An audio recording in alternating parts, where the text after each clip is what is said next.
This opening chapter serves as an introduction to the entire book.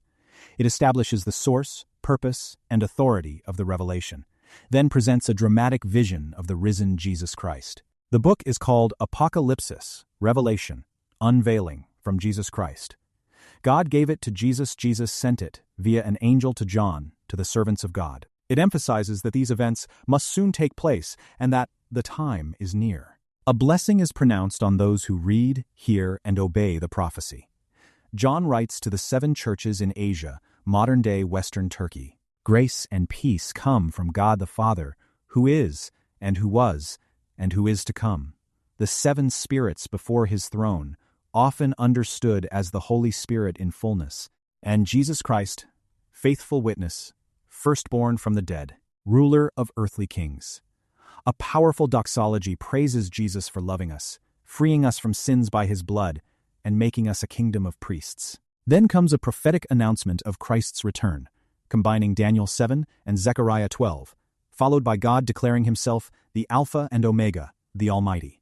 John is exiled on the island of Patmos for his faithfulness. On the Lord's day, in the Spirit, he hears a trumpet-like voice and turns to see 7 golden lampstands, representing the 7 churches. In the middle, he sees one like a son of man, a clear reference to Daniel 7:13, with a robe with golden sash, priestly and royal dignity, hair white like wool, snow wisdom, purity. Ancient of Days, Daniel 7, eyes like blazing fire, piercing judgment and omniscience, feet like glowing bronze strength and refined purity, a voice like rushing waters, overwhelming power, who holds 7 stars in his right hand, authority over the angels, messengers of the churches, a sharp double-edged sword from his mouth, the judging power of his word, Hebrews 4:12, and a face like the sun, divine glory. John falls as if dead. Jesus touches him and says, "Do not be afraid.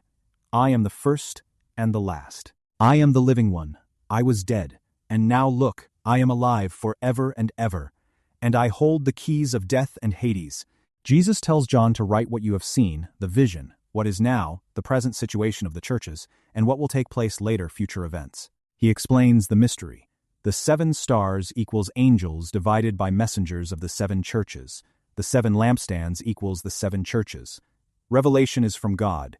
Jesus, angel, John, chain of authority. Jesus is both present with his churches, walking among the lampstands, and coming in glory. Jesus is sovereign over history, death, churches, and the future. Encouragement amid suffering. John is in exile, but the exalted Christ is in control. Symbolic imagery drawn heavily from the Old Testament. Daniel, Ezekiel, Isaiah, Zechariah. This chapter sets the tone for the rest of the book. Judgment and hope, suffering and victory, the current reality of the churches, and the ultimate triumph of Christ.